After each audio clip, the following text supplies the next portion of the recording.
I never thought I would be chasing child predators.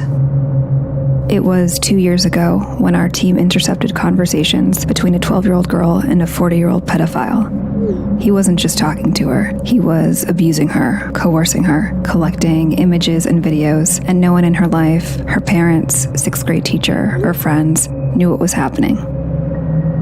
I have a sixth grader of my own. I have 3 kids, actually, but you don't have to be a parent to be devastated by this. I work for a tech company that uses artificial intelligence to detect issues like grooming and sexual predation, and this is something we see constantly.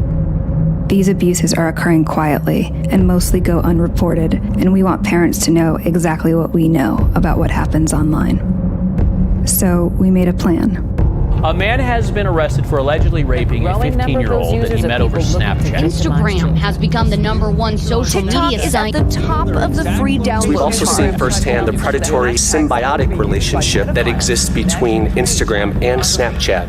We would create a fictitious 15-year-old girl, complete with a believable social media identity, put her online, and document how long it would take for a predator to approach her.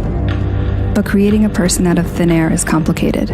We needed photos, but we knew we couldn't use an actual teenager. It would have to be someone on our team. I'm 37, but our graphic designers assured me that with the wonders of photo manipulation, they could magically make me look over 2 decades younger. We bought clothes and accessories, studied body language and facial expressions.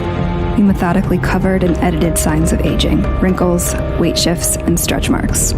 Meanwhile, we coordinated with federal, state, and local law enforcement. Then we built a story around her, a history, a family, a social circle. Libby was born in 2004 and is a sophomore who recently moved to Indiana. We created multiple online accounts for Libby, prominently displayed her age, and posted typical teen content. We even created virtual friends for Libby who would comment on her posts. With everything in place, we would launch the project, give it a few months, and see if anyone would buy it.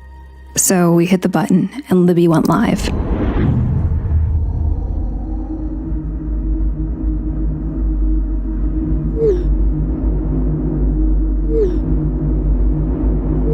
Within the first hour of posting on Libby's accounts, 7 adult men contacted her. By the end of 9 days, that number was 92. The conversations ranged in severity from making sexual comments to sharing and requesting explicit photos and videos to manipulation and threats.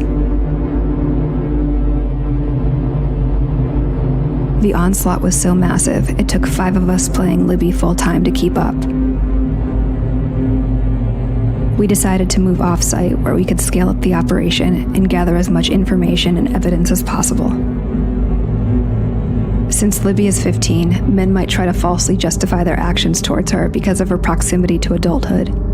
Would parents question, where's the bar? Would a 13-year-old face the same barrage of predators? A 12-year-old? How young could it possibly go? The graphics team transformed me into 11-year-old Bailey. Bailey is afraid of the dark. She hasn't had her first crush yet. She's still prepubescent. A parent might assume Bailey would be insulated from any sort of predatory attack. We launched our 11-year-old persona online. 444 and go.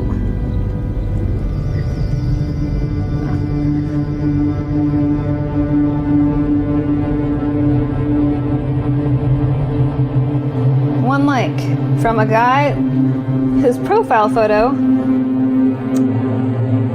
is a penis. Let's say 1 minute and 7 seconds. We have a message request. Although sorry, 2 more requests just came in. How much time? 1 minute and 40 seconds? Yeah. How old are you? You go to the profile, you know that is a child. It also says in the profile that the child is in 6th grade. Another one. It's just lighting up, like the inbox is just boom, boom, boom, boom.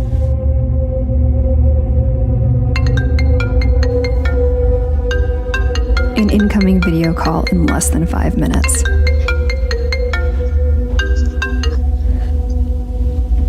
I can't see you. Don't be shy. They all say don't be shy.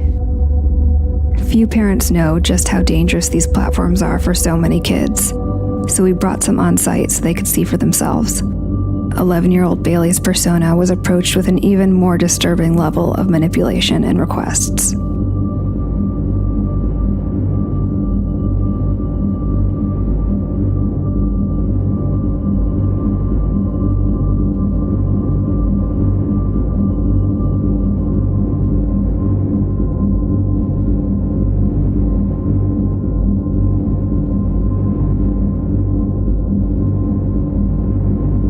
While the majority of the abuse happened from a distance, our child profiles also received requests to meet up in person, especially our 15-year-old persona. 28-year-old Keith was relentless. Like the others, he took no issue with Libby's age. He shared explicit videos of himself.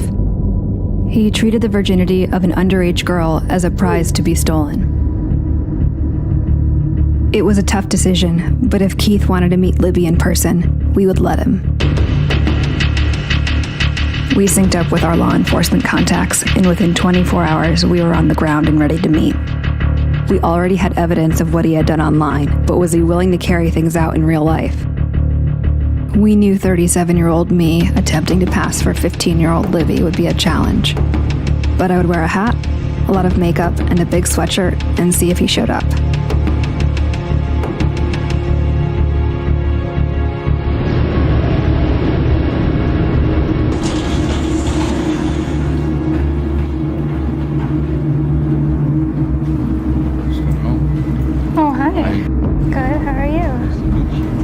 Hey. How you doing? Good. Okay. Is it what you expected? Well, yeah. So you going upstairs? Wait, so do you want to go for a walk first? Okay. What's wrong? Why you're not trying to rush upstairs? What was that? Why you're not trying to rush upstairs? I don't know. I'm a little nervous. Now let's go upstairs then. Don't be nervous. I've never done anything like this before, so I'm a little nervous. It's the first for everything. Yeah. Don't be. I'm not gonna rush you. We just go upstairs and talk. Okay. Have you ever? You wouldn't be shy. Are you okay with me being 15? I've never done it. Oh. But it's okay. I like to gentle, make you comfortable. I don't want to just get all the feeling and just, you know what I'm saying? Are you hungry? I'm trying to dodge it. Let's go upstairs. Cyber tips coming in from the National Center for Missing and Exploited. Bark turns over these potential child predators to the National Center for Missing and Exploited Children. Using the app has led to arrests like this one in Florida last year. The brutal reality is that a predator doesn't have to be in the same room, building, or even country to abuse a child. Libby and Bailey may not be real, but they represent countless children who are being sexually and psychologically abused, both online and in real life. I think about how I would have felt as a young, impressionable child. I would have kept the abuses to myself for fear of being shamed and blamed. I would have suffered with it, secretly and quietly. Hi, Mama. Hi, did you have a good day? Yeah. Mama? Yeah.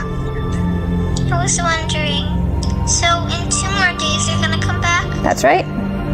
Okay. I love you. I love you too. Our work has led to numerous arrests, but it's a drop in the bucket. Our work, nor the work of law enforcement or legislation, will ever be able to protect children as well as engaged parents and guardians can.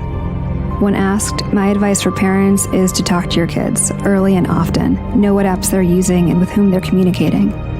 When facing crisis, kids need a soft place to land. Make sure they know they can come to you for help.